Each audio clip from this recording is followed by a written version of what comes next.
ఈ రాష్ట్రంలో ప్రశ్నిస్తే కేసులు, నిలదీస్తే అరెస్టులు. సర్కార్ అరాచకాలను, కుంభకోణాలను బయటపెడుతున్న బీఆర్ఎస్ నేత మాజీ ఎమ్మెల్యే బాల్క సుమన్ను రేవంత్ సర్కార్ టార్గెట్ చేసింది.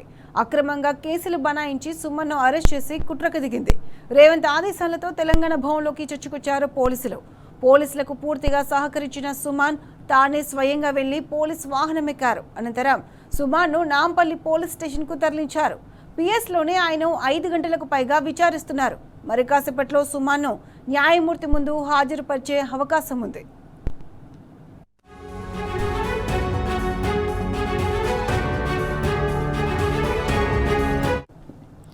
ఇక సుమన్ అరెస్టు సమయంలో తెలంగాణ భవన్లో బీఆర్ఎస్ శ్రేణులు పోలీసులను అడ్డుకుని నిలదీశారు.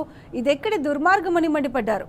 లా అండ్ ఆర్డర్ను గాలికి వదిలేసిన పోలీసులు కాంగ్రెస్ పాలకులకు ఊడింగం చేస్తున్నారు.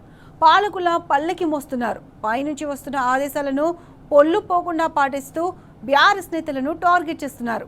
సామాన్య ప్రజలను, రైతులను, నిరుద్యోగులను, ప్రతిపక్ష నేతలను వేధించడానికైనా పోలీసులు పనిచేస్తున్నది. న్యాయం కోసం పోరాడుతున్న వారిని బంధించడానికి సంఖ్యలు తయారు చేసింది. పోక్సో కేసు నిందితులను దాచిపెట్టినప్పుడు పోలీసులు కళ్ళు మూసుకున్నారా? ఈ రాష్ట్రంలో పట్టపగలే నేరగాలు, దోపిడి దొంగలు అరాచకాలు సృష్టిస్తుంటే కాకి డ్రెస్ మొద్దు నిద్రలో ఉందా? ప్రజల తరపున పోరాడుతున్న ప్రధాన ప్రతిపక్ష నేతలపై ఎందుకు ఈ అక్కసు? ప్రభుత్వాన్ని ప్రశ్నించడమే తప్పు అయితే ఇది ప్రజాస్వామ్యం ఎలా అవుతుంది? రేవంత్ పాలనలో ఈ రాష్ట్రంలో అప్రకటిత ఎమర్జెన్సీ నడుస్తున్న మాట వాస్తవం కాదా?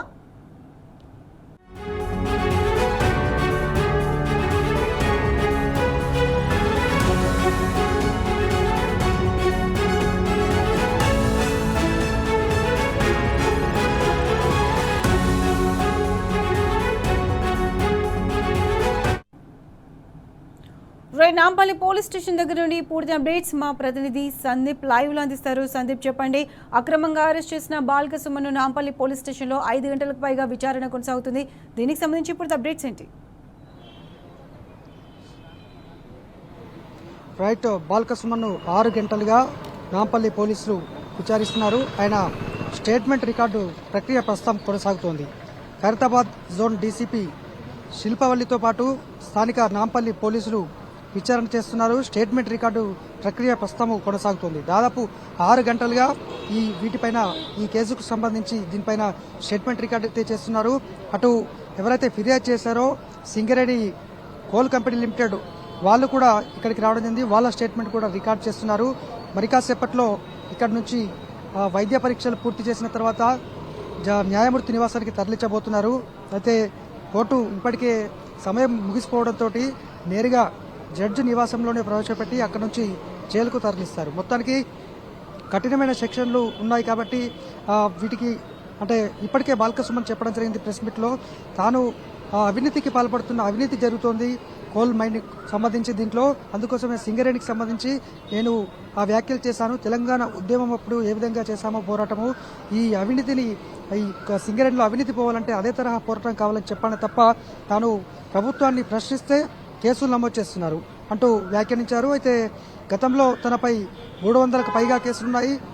ఇప్పుడు మళ్లీ కాంగ్రెస్ ప్రభుత్వం 100కు మించి కేసులు పెట్టి రికార్డు బద్దలు కొడదామని చూస్తుందేమో అనిపిస్తోందని కూడా వ్యాఖ్యానించిన సందర్భాన్ని మనం చూసాం. మొత్తానికి 4 రోజులుగా తెలంగాణ భవన్ వద్ద హడావుడి చూసాం పోలీసులది. ఉదయం నుంచి 24 గంటల పాటు మొత్తం పోలీసులు మఫ్టీలో ఉన్న విషయం మనకు తెలిసిందే. ఇవాళ కూడా ఒక హైటెన్షన్ వాతావరణం అక్కడ కొనసాగింది. దాదాపు 100ల మంది పోలీసులు అక్కడ వాహనాల్లో వేచి చూశారు బాల్క సుమన్ ఎప్పుడెప్పుడు అరెస్ట్ చేద్దామని. అయితే లోపలికి వచ్చేందుకు ప్రయత్నించగా బీఆర్ఎస్ శ్రేణులు అడ్డుకున్నారు. నేరుగా బాల్క సుమనే బయటకు వెళ్లి పోలీసులకు లొంగిపోయారు. దీంతో అక్కడ నుంచి నాంపల్లి పిఎస్లో కేసు నమోదైంది కాబట్టి ఇక్కడ పోలీస్ స్టేషన్కు తీసుకొచ్చారు. ప్రస్తుతం 6 గంటలుగా స్టేట్మెంట్ రికార్డు ప్రక్రియ కొనసాగుతోంది. ఇటు బాల్క సుమన్తో పాటు వారి తరపున legal team, BRS legal team, అలాగే ఇంకా గెల్లు శ్రీనివాస్ యాదవ్ కూడా వారికి తోడుగా ఇక్కడికి రావడం జరిగింది. వాళ్ళంతా ఇప్పుడు పిఎస్లోనే ఉన్నారు. డీసీపీ స్థానిక ఖైరతాబాద్ జోన్ డీసీపీ శిల్పవల్లి నేతృత్వంలో ఇటు పోలీసుల బృందం విచారణ కొనసాగిస్తోంది. అలాగే అటు సింగరేణికి సంబంధించినటువంటి అధికారి కూడా ఇక్కడికి వచ్చారు. వారి స్టేట్మెంట్ కూడా రికార్డ్ చేస్తున్నారు. కొత్తగా ఇంకా దాదాపు కొద్దిసేపట్లోనే బయటకు వచ్చే అవకాశం ఉంది. అటు వైద్య పరీక్షలు స్థానికంగా గాంధీ లేదా ఉస్మానియాలో వైద్య పరీక్షలు పూర్తి చేసిన తర్వాత జడ్జి నివాసంలో ప్రవేశపెడతారు. మరి చూడాలి ఏం జరుగుతుందనేది. లోపల మాత్రం స్టేట్మెంట్ రికార్డు ప్రక్రియ కొనసాగుతుందని మనకు స్పష్టంగా తెలుస్తోంది. అనేక మంది దాదాపు 6 గంటలుగా ఈ కేసులపైన విచారిస్తున్నారు. మరి 6 సెక్షన్లు కూడా పెట్టారు. అవి అత్యంత కఠినమైన సెక్షన్లుగానే మన ఈ సంబంధించి బాల్క సుమన్ లీగల్ టీం వాళ్ళు చెప్పడం జరిగింది. అయితే తన వ్యాఖ్యల ద్వారా అంటే మొత్తంగా ఈ వ్యాఖ్యలు తాను ఉద్దేశపూర్వకంగా చేసినవి కావు. ఈ తరహా జరుగుతుంది మోసం గురించి తాను చెప్పానే తప్ప తాను వేరే ఉద్దేశం లేదనే విషయాన్ని కూడా చెప్పారు.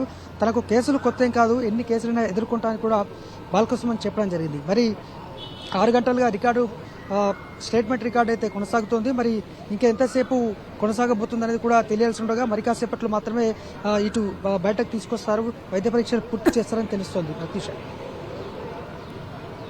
Right Sandeep, thanks for the updates.